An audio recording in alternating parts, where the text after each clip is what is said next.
Aujourd'hui, on va parler des mariages, donc notamment des mariages reportés. Voilà, donc on est en 2020, en pleine période de Covid. Donc il y a plein de personnes qui ont eu leur mariage qui ont été reportés. Donc si vous êtes dans le même cas, vous êtes tombé sur la bonne vidéo. C'est parti!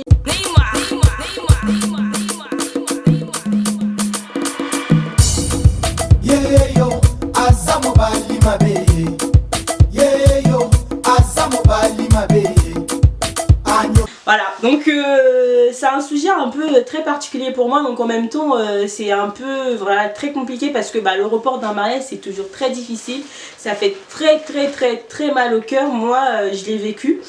Alors je devais me marier au mois de avril, moi et mon conjoint, donc il m'avait fait ma demande en 2019 et donc on voulait se marier rapidement, on voulait pas attendre, donc on a décidé de fixer notre date de mariage au mois d'avril.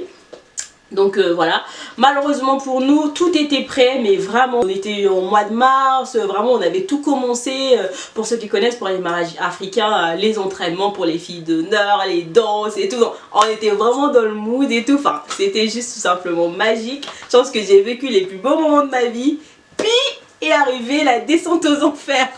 Non mais, arrivé donc le chaos total, donc au mois de mars, on nous annonce le confinement. En fait, au début, on se disait oui, voilà, le confinement, on se disait pas que ça allait durer autant parce que nous, notre mariage, c'était en fin de mois d'avril, donc c'était le 25 avril 2020. Et on se disait, oui, enfin on avait vraiment de l'espoir, on se disait que ça va marcher, qu'on va pouvoir se marier. Puis petit à petit, on s'est rendu compte que en fait, non, on va pas pouvoir se marier. Et là, la catastrophe. Donc fallait vraiment tout gérer parce que voilà, un mariage, c'est vraiment une vraie organisation. C'est pas, même pour un petit mariage, c'est déjà une organisation énorme. Mais alors pour un grand mariage, parce que nous, notre mariage, c'était un mariage de 400 invités, donc c'était un grand mariage. Donc l'organisation avec tous les prestataires, donc du coup fallait tout arranger, fallait tout gérer, c'était vraiment très difficile, déjà émotionnellement parce que moi dans ma tête j'étais préparée pour me marier et donc organisationnellement aussi c'était très difficile. Donc fallait déjà appeler toutes les prestataires et voir avec eux. Donc faut savoir déjà que voilà, les prestataires, deux fois les réservations c'est fait sur une année, donc c'est hyper compliqué.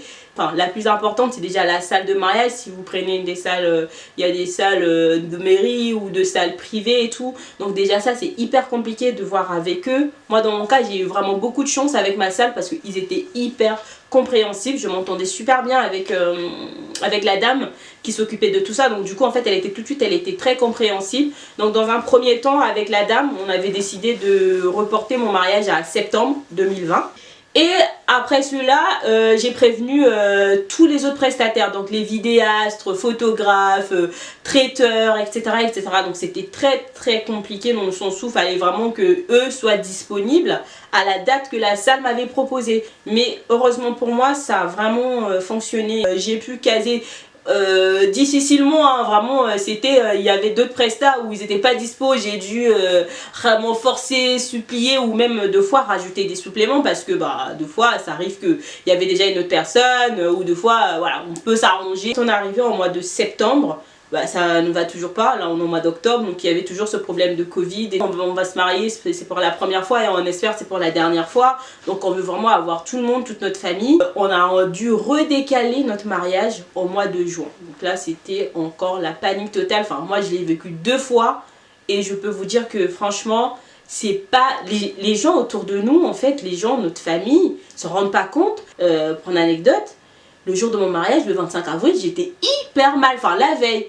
Mais la veille, j'étais dans un état, j'étais vraiment pas bien, j'avais pas le moral, déjà émotionnellement c'est tellement difficile, on se dit à cette heure-ci je devrais faire ça, je devrais faire ci. En plus moi j'avais tout réservé, les hôtels, le château qu'on devait être et tout avec les filles d'honneur, j'avais bien fait les choses et tout, j'étais vraiment dégoûtée. Et là de le revivre encore une deuxième fois, c'était moins dur que la première fois. Mais c'était quand même un coup aussi, tu vois, je me disais ouais, finalement, je vais jamais me marier, qu'est-ce qui va se passer, bref. Et du coup, ça fait qu'on s'est dit, autant tant qu'à faire qu'on le remette à l'année prochaine. Et donc, on a mis notre mariage au mois de juin prochain, rebelote. fallait encore contacter les prestataires. Donc déjà, ils ont décalé une première fois. Donc là, une deuxième fois, enfin, les gens déjà, ils sont... Voilà, tu sens que, ouais, là, il faut garder la date et tout. Enfin, ils commencent à pas te mettre la pression, tu vois. Moi, avec mes prestataires, donc pareil, j'ai recontacté la salle et tout. La dame, toujours très compréhensible. On a essayé de s'arranger pour trouver les dates et tout. Pour mon cas, par exemple, j'ai perdu ma décoratrice. Déjà, il faut savoir que la décoratrice, ça fait partie des gros éléments vraiment pour un mariage. Et franchement, c'était vraiment un coup dur pour moi parce que bah, malheureusement pour moi, celle que j'avais, elle n'était pas si compréhensible que ça. Après, je la comprends parce que même pour les prestataires, ils sont vraiment sur une situation très difficile. Donc, il ne faut pas non plus leur jeter la pierre parce que c'est une situation inédite. Hein. Personne ne comprend, on ne sait même pas quand est-ce que ça va s'arrêter. En gros, comme c'était l'année prochaine, elle voulait augmenter le prix parce que bah c'est nouvelle année, donc chaque année les prestataires en général ils ont d'autres prix et moi j'étais pas d'accord parce que dans le sens où c'était un report où on sait très bien la situation du pays, comment ça se passe et tout, donc du coup on a décidé d'arrêter. Moi j'ai eu de la chance, elle m'a remis l'argent que je lui avais remis parce que moi on avait presque tout payé avec tous nos prestataires, hein. Donc elle a remis de l'argent, mais je sais que d'autres personnes n'ont pas cette chance là. Du coup pour moi c'était ça, j'ai pu recaler tous mes trucs, enfin tous mes prestataires, etc. J'ai pu les mettre à la date que je voulais, donc sur ce côté là, même si j'ai eu de la chance, mais c'était quand même très stressant en fait de pouvoir toujours trouver la date parce qu'en plus nous on a choisi le mois de juin, donc c'était très compliqué. Ils avaient déjà de mariage de prévu. Il faut savoir qu'il y a des gens qui réservent leur mariage 2 ans en avance, donc du coup c'était vraiment très difficile, mais au final pour moi ça s'est plutôt bien passé. Donc du coup moi c'est vrai que moi j'ai eu de la chance, mais il y a plein de monde qui n'ont pas eu la même chance que moi. Dans d'autres prestataires j'ai dû payer des suppléments, tu vois, mais après c'était pas des suppléments de ouf. On me demande un supplément de 200 € sur une prestation grosso modo qui vaut 2000 € ou 1000 €, bon c'est pas grave. Je le fais parce que je comprends aussi que voilà, que eux aussi cette année c'était très difficile pour eux, donc je veux bien participer. Si votre prestataire, en sachant qu'on est en situation Covid, même si les mariages sont en train de se faire, mais il faut savoir que c'est en petit comité, donc si toi tu avais prévu un mariage de 100 personnes ou plus, enfin si ton prestataire n'est pas capable de comprendre ça, s'il n'est pas compréhensible et s'il te dit oui, non, de genre s'il te fait vraiment de l'abus, que tu vois vraiment qu'il t'augmente vraiment les prix, n'hésite pas à changer de prestataire à partir parce qu'en fait ça sert à rien du tout de travailler avec des personnes comme ça. Déjà de base quand tu fais ton mariage tu es censé travailler avec des personnes de confiance, donc si déjà dès le début tu vois que ça va pas et que la personne n'est pas compréhensible, en fait ça sert même pas de continuer, ça va aller de mal en pire. Parce que moi en fait j'ai eu le cas, ma décoratrice dès le début en fait elle était un peu bizarre, elle était un peu voilà, alors que normalement tu vois on est censé vraiment être dans une relation où on se dit voilà, c'est le mariage, c'est le plus beau jour de la personne, vous êtes censé travailler mais vraiment en corrélation, c'est comme si vous faites que un en fait. Mais quand vous voyez que ça soit le photographe, que ça soit le vidéaste, que ça soit n'importe qui le traiteur, si vous voyez que ça passe pas, le seul conseil que je peux vous donner, moi je suis passée par là, c'est d'arrêter la relation tout de suite et de récupérer votre argent. Par exemple, si vous lui proposez une date pour l'année prochaine, si la personne n'est pas disponible ou ne veut pas, et elle est dans l'obligation de vous remettre en fait l'avance que vous lui avez donnée. Pourquoi je dis ça? Parce que je sais qu'il y a eu plein de cas où il y a eu des prestataires qui n'ont pas voulu rembourser, alors que c'est pas du tout normal. Donc ça je tenais vraiment à le signaler pour les gens qui vont peut-être annuler leur mariage, qui sont pas au courant, qui regarderaient cette vidéo. C'est vraiment si vous n'arrivez pas à vous trouver un accord, si par exemple le prestataire il n'est pas d'accord, bah il est vraiment obligé de vous rembourser. Dans un premier temps quand on veut annuler le mariage, mais vraiment le truc à faire c'est vraiment la salle, c'est important. Il faut que vous voyez déjà la date avec votre salle avant que vous appelez tous vos prestataires. La première chose à appeler c'est la salle. Quand vous avez la disponibilité de la salle, ce que vous pouvez essayer de faire c'est à chaque fois demander 2 ou 3 dates. Vous leur répondez pas tout de suite, vous dites oui, est-ce que vous êtes dispo, enfin vous donnez 2 ou 3 dates, ils vous donnent 2-3 dates qui est possible et vous derrière en fait vous partez voir tous vos prestataires pour leur proposer ces dates là. Vous commencez par une date, s'ils sont pas d'accord, si vous voyez qu'il y a un prestataire qui n'est pas dispo, vous reproposez la deuxième date et ainsi de suite jusqu'à ce que vous allez trouver une date. Moi ce que je vous préconise c'est au moins prévoir 2 dates si vous avez de la chance, ou encore 3 dates. Comme ça vous êtes sûr et certain, parce que ça arrive beaucoup que la salle vous donne la date, que parmi tous vos prestataires et bah qu'il y en ait un qui n'est pas dispo, et quand il n'y en a pas un qui n'est pas dispo, allez c'est parti sur un casse-tête et tout. C'est vraiment c'est horrible quoi, c'est reparti, rebelote. En plus déjà pour trouver les bons prestataires c'est tellement difficile c'est hyper compliqué. Moi j'ai passé du temps et encore là je continue à passer du temps parce que des fois il y a des choses, voilà, le report du mariage c'est pas aussi c'est négatif mais c'est aussi bénéfique, ça permet aussi de améliorer son mariage. Il y a plein de choses où au début j'aurais pas pensé, bah maintenant je vois les choses différemment. Moi je sais que à la veille d'avril il y avait plein de choses, de fois j'étais pas prête, moi en plus je suis tombée sur un truc de ouf, j'avais tous mes colis qui étaient bloqués en Chine parce que j'avais commandé plein de choses sur AliExpress. Pour les mariés, franchement AliExpress c'est super top, moi je vous le conseille vraiment. Moi il y a plein de choses, des petits trucs que j'ai pris sur AliExpress et tout, c'était vraiment canon. Franchement mes trucs tout est livré. Enfin moi pour ma part j'avais beaucoup personnalisé, enfin malheureusement pour moi tout était personnalisé au 25 avril. Donc je ne pourrais pas les réutiliser pour mon mariage au mois de juin. Je vais devoir les recommander. AliExpress c'est vraiment top. Moi franchement ça m'a hyper servi. Enfin je pense que je ferai une vidéo autre où j'expliquerai en fait tous les bons trucs que j'ai trouvé sur comment j'ai fait sur l'organisation de mon mariage.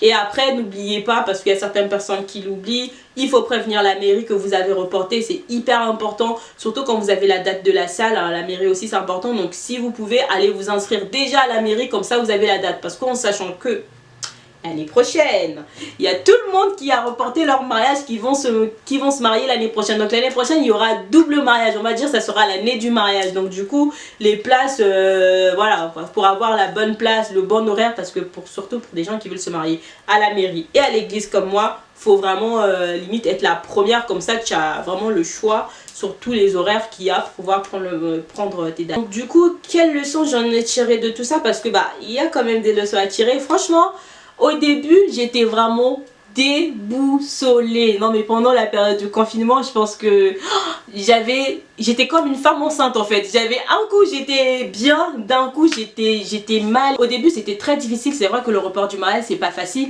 mais ça a aussi des avantages.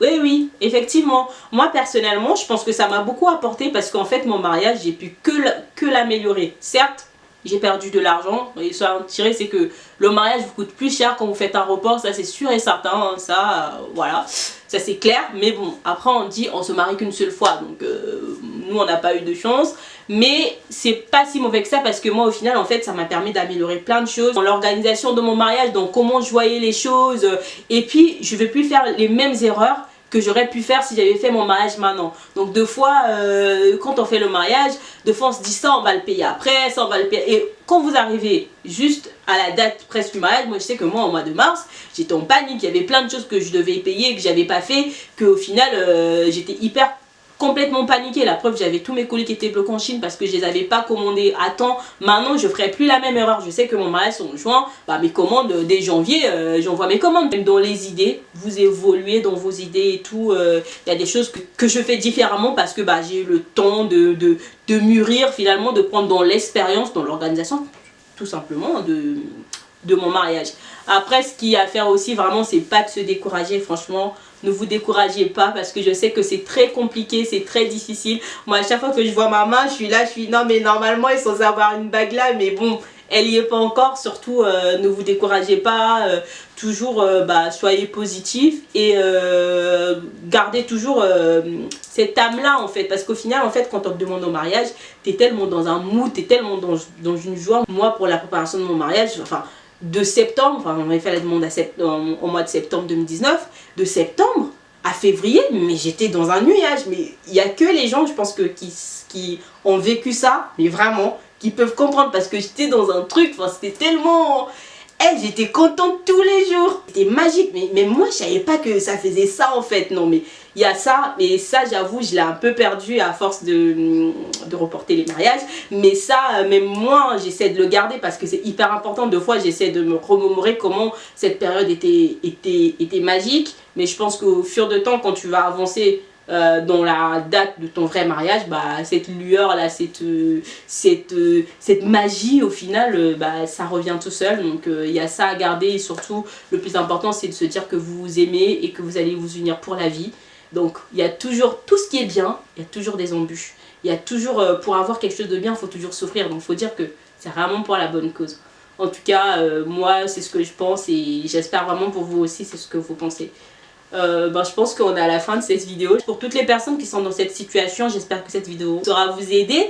Et n'hésitez pas à mettre en commentaire si vous avez rencontré la même situation, si vous partagez mon avis, ou même si vous partagez pas mon avis tout simplement.